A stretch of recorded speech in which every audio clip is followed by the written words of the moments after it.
Alright, so this is like the 15th time I tried to record this. I actually had it pretty much all done and just deleted all my footage because I kept missing on a few small things. I want to make this like real simple and straightforward. I don't want it to be a long video, but I figure I've basically been doing wheelies for like I think 2.5-ish years. It hasn't been until the last year that I actually started making solid progress and seeing like actual improvements. So I figured me being like I'm still a beginner. I'm far from a pro. But I figure me being as new as I am and like still being a beginner makes me a lot more relatable, and everything that's still fresh that like helped me reach all my like milestones and everything. Like what actually helped me like make those jumps to see real improvement. All right, so I can't go to like my main lot right now. It's a little too early, and I get noise complaints. I mean, it'd probably be fine, but I'd rather not risk losing it during the day where they kind of leave us alone. I also want to do another video about second gear where like you'll do a lot of the fun stuff. So on the way to the lot, I figure I'll just kind of go over a few small things. I'm not going to get into crazy detail, but just a few things to keep in mind. So first off, like I said, I'm going to the lot. When you're learning, don't learn in the street. Like just don't. I'm not telling you what to do when you like know what you're doing. Like to each their own. But when you're learning, don't do it in the street. Like I see some people say that every time they leave a stop sign or a red light or something, they'll try to practice, and like that's just dumb. Like don't do that. So when you're learning, stick to a lot, an open lot, and try not to bother anyone. Don't argue with the cops, or like if the owner tells you to leave, don't argue with them. Just you got to find another spot. It happens to all of us. Secondly, you do want gear. I mean, I'm not gonna sit here and tell you you got to get like fully armored up, but again, to each their own. At least wear a helmet and gloves. Like I don't understand why some people don't wear helmets.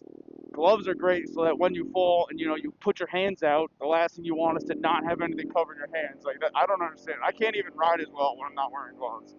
But it's just me. I do notice that when I'm wearing like either my armored hoodie or like if I'm wearing my chest protector and arm protectors, I'm a lot more comfortable like sending it a little bit more. But sometimes on the ground I'm guilty of just helmet and gloves. I'll wear these aren't high tops, but I'll wear like high top shoes, like DCs or something. Again with boots, it's kind of to each their own. One thing to keep in mind is that you do want something to protect you, which is why I wear high tops. They're not riding shoes by any means, but it's something for like ankle protection. But you do want something that's not so thick that you can still feel your brake pedal. So just kind of like, to your own discretion, figure out what works best for you. And then also, you don't need anything on your bike. I'm going to stick to Groms. It's going to kind of go towards all mini bikes. Bigger bikes there is more to it, but I'm going to stick specifically with Groms on this. For Groms, you don't need anything stock to wheelie them, but there are things that make it easier for you, and there's things that make it safer. So, safety-wise, like for your bike safety, you want handlebars, get like pro tapers or something, a sub cage, that way you got like the pegs coming out for fall protection, and rear sets for fall protection. And then so for performance, like I'm stage 2, you don't need it, but the added power does help. And like cam intake, exhaust, flash ECU, it's still very reliable. Once you start going pistons and stuff, you're killing the reliability. So it's still very reliable. The exhaust at the very least helps because I can hear it. Like if I had to choose one of those things, I would say the exhaust definitely. Other than that, you just want clutch springs. Do it correctly with the plate and all that. Just go to Grombeardo for that. Wheelie oil pump also through Grombeardo. There's no other option. Like go straight through him. He's got all the best parts for stuff like that. And that's pretty much it.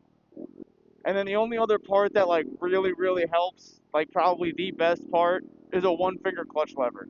Again, you don't need any of this, but I never really thought about it. But if you have a full length lever, for example, and it takes like pretty much all four fingers to pull it in all the way. Otherwise, you're going to be hitting it on your other fingers that are still on the bars. When you let go, you're not holding onto the bar with your left hand. So one finger's nice because I still have my three fingers wrapped around the bars when I let go of the lever. So yeah, again, you don't need any of that, like but it does all kind of help. I would say protection for you and the bike at the very least, and an open lot are the biggest things.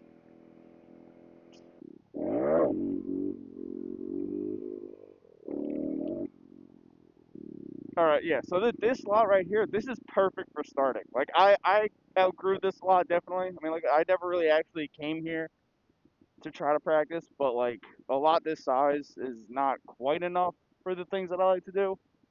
But for what we're doing today, this is perfect. All right, so one thing to keep in mind, everyone learns at their own pace.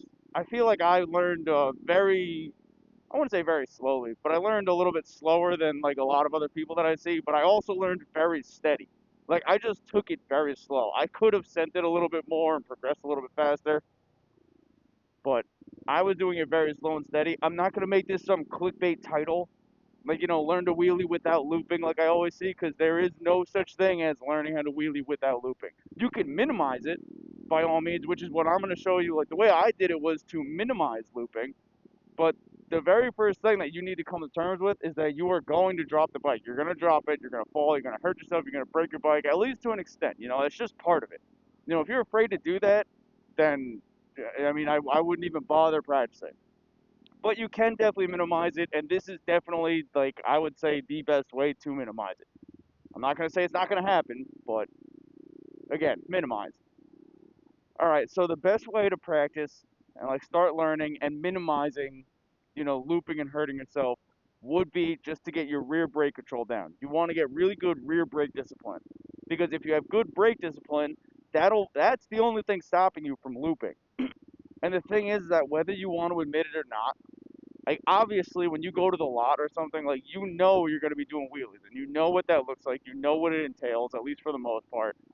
But when that wheel comes up, you're gonna get scared. Like that's just how it is. Like whether you want to admit it or not. I mean, I'm not saying you're gonna be like, completely terrified. I'm not saying it like that. But like you're not gonna know what to. You never experienced it before. It's a new feeling, and you don't know what to do. Like you know what I mean? And the problem with that is that when you get scared, you're gonna want to kick your legs off. The problem with kicking your legs off is that now you're not covering the rear brake, and that's the only thing preventing you from looping. So when you pick that wheel up and you get scared because the wheel's up in the air now and you've never experienced this before and you kick your legs off, wherever that wheel's going to end up, it's going to end up. You have no control over it. And like, even to this day, like it still happens where like I'll come up a lot faster than I expected, or maybe the brake won't engage as hard as I wanted it to, or maybe I'll come up at like a weird angle. And I have that instinct like come up into my head. Like I get the thought, kick off of this thing and get away from it. Because in reality, when you're going down, you do want to get away from your bike when you're going down. Like, when there's no other option and you can't save it and you're going down, you do want to get away from your bike. But the goal here is to save it. You know what I mean? So there are times where in my head, I'm thinking, get away from this thing.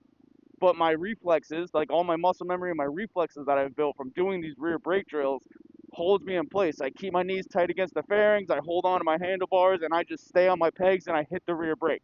And I've saved it every single time. I mean, don't get me wrong, I've fallen before. I'm not saying that I've never fallen, this and that, but like anytime that I've been in like those like crazy situations like that, I almost always save it. I'll put it that way.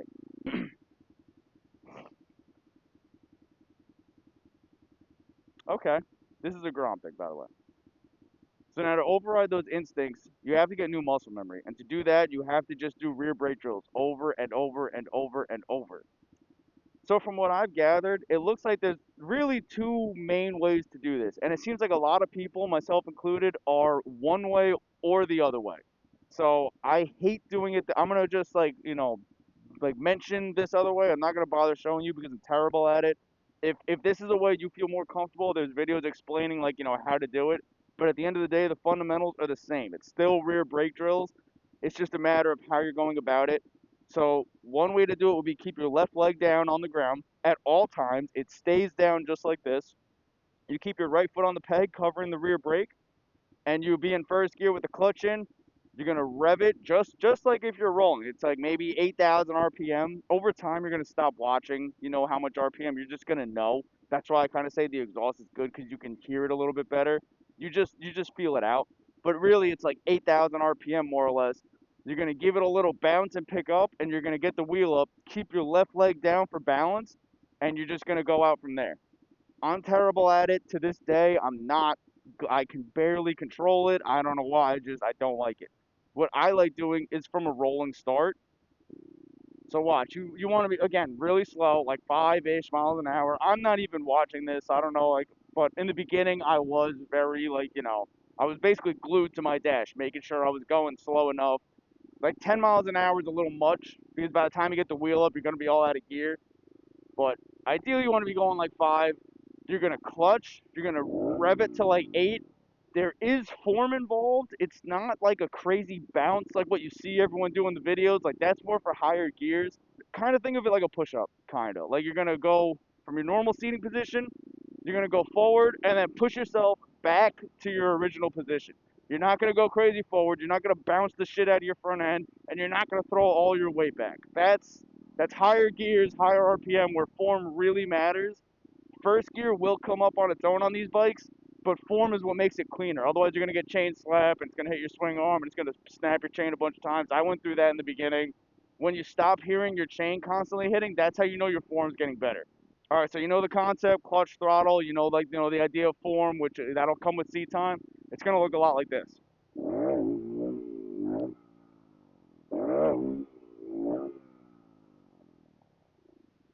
And that's all you're going to be doing. Now, I'm sure this isn't the first video you've seen on how to wheelie, and I'm sure you've heard a bunch of terms like balance point and even like chasing and, this and that, like all these, like, I'm sure you want to go from, this is a small lot, from one end of the lot to the other. Don't worry about any of that. Forget all of that. Like balance point especially, don't even worry about that right now. In the very beginning, like literally I did this for, I would say, a good month or 2 of just this. Like even that was like a little bit better than like what I had done for the longest time. What you're doing, like I said, don't worry about balance point, don't worry about distance. Get that wheel, even if it's just an inch off the ground. The second you feel that wheel leave the ground, hit the rear brake. Just hit it. With these mini bikes, you don't have to worry too much about mouse trapping. It is something to take into consideration, especially if you're on a bigger bike or if you're going at higher speeds. If you hit the brake too hard, you'll mouse trap and you'll fly over the handlebars. You really don't I've slammed that brake so hard in first gear, and I've never even almost did. It is a possibility. I'm not saying it's impossible, but it's not something you really have to worry about.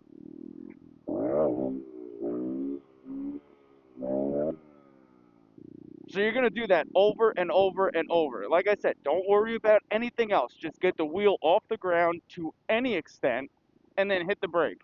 And it's going to be really unpredictable for a little while. Like the first few times you do it, like you're going to feel like you're about to flip over immediately. Like, you know what I mean? You're going to feel like the wheel was past balance point. You're going to feel like you were up so high. Meanwhile, it was only up to like maybe here.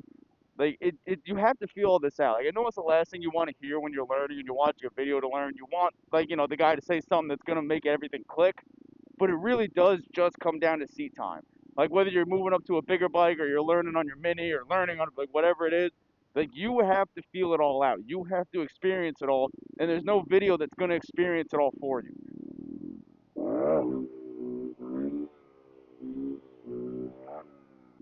So yeah, in the beginning, it's going to be very unpredictable. You're not going to know what to expect, even though you kind of do. But like you're going to stop watching the dash.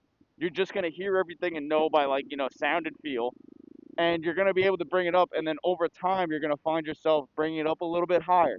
You'll kind of do. I don't know if you noticed a couple times I did it. I'll bring it up and then it'll kind of level out somewhere and then I'll pick it up more. So what I'm basically doing is I'm picking it up and just catching it with the wheel up, and then I give it throttle to bring it up to balance point. All that stuff just comes with time. But you don't have to worry about really any of that. Just like I said, just pick up the wheel, hit the brake. And then once you find you're going to find yourself in situations where it's going to come up a lot faster. Like you're going to go past balance point maybe, whatever the case may be. And then in your head, like I mentioned before, you're going to think, oh shit, this is it. I'm dropping it. I need to get away from this. But when you find that you keep yourself planted on the bike and you just hit the brake and bring it down, despite what your brain was literally telling you, that's how you know you've made a lot of progress. And that's how you know you're ready to move up. Once you start like, picking up the like wheel and running out of gear in first, that was when I started moving on to second gear. And second gear is where I actually started focusing on balance point, and I started like, making it from one end of the lot to the other, and, practicing like knee knockers and stuff like that. Like second gear is where all the fun is. First gear for me was strictly the fundamentals of everything. And it, like I said, I spent a lot of time doing it, but it has paid off time and time again. Whether I'm on my Grom or my MT-07, I have had countless times where my brain would say, "That's it, we're going down," but my reflexes saved me, and it's all because I did these rear brake drills as long as I did.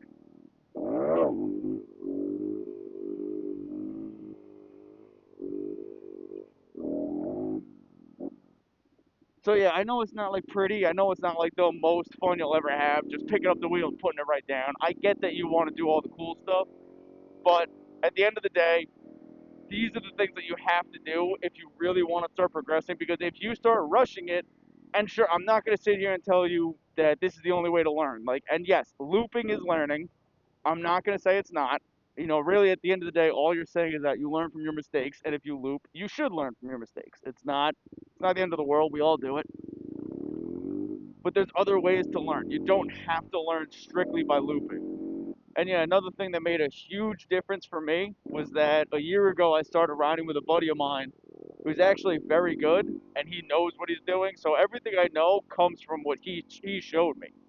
So you don't need someone to ride with, even if you are on your own completely. You could just set up your phone and record yourself, and whether it's strictly for you, so you can look back and see how high the wheel is, because it's gonna feel like you're a lot higher than you actually are. Like you're gonna swear that wheel is like way up in the air. You're gonna swear you're at balance point. Meanwhile, you're chasing the shit out of it with the wheel like maybe this high. You know, you're gonna feel like it's a lot higher than it actually is. Being able to see it from a third person point of view will help you tremendously. Again, whether you're riding with someone and watching their camera like I was, or before I met him, I used to set up my phone and I would just do passes through that, and I would take stills and clips, and I go to a lot of, like, my buddies that I know online, or a lot of the stunt groups even. Like the stunt groups are honestly really helpful. I mean, it's a group of guys, so they're not all the greatest people in the world, but I've honestly met a lot of the coolest people in my life today through that community. So if you just post, like, if you wanted, if you felt comfortable with it, take a few clips or stills or something like that and go to those groups, ask for advice, and you actually, I'm sure, will find solid advice. I can't speak for all the people in the groups, but for the most part, they've all been very helpful to me. I know I mentioned all your protection before. I did want to throw in there, do not get frame sliders or engine cages or anything for the Groms. The Groms specifically. Because what ends up happening is you will snap your frame before anything. Like, yeah, sure, you'll probably save your fairings, but that doesn't matter considering the fact that you're going to snap your frame in half. So do not get frame sliders. Do not get engine cages. Sub cage, handlebars, rear sets. That's your protection for your Grom. So yeah, that basically does it. I wanted to make this very simple, very straightforward. I didn't want to get too into detail in any one thing other than the rear brake discipline. I'm gonna do other videos about, like, I want to, like, break down, like, maybe more the individual parts that you want and like how you should go about all that, like your build and whatever. And also other fundamentals of it. Like I want to do another video on second gear where I actually learn balance point, this and that. Second gear is what I always use, so I'll do a lot better with that. And that's just a typical lot day for me. So that one hopefully should come out a lot sooner than this one did. So yeah, hopefully this one's gonna be out later today. Keep an eye out for whatever next one I put out, and I'll see you then.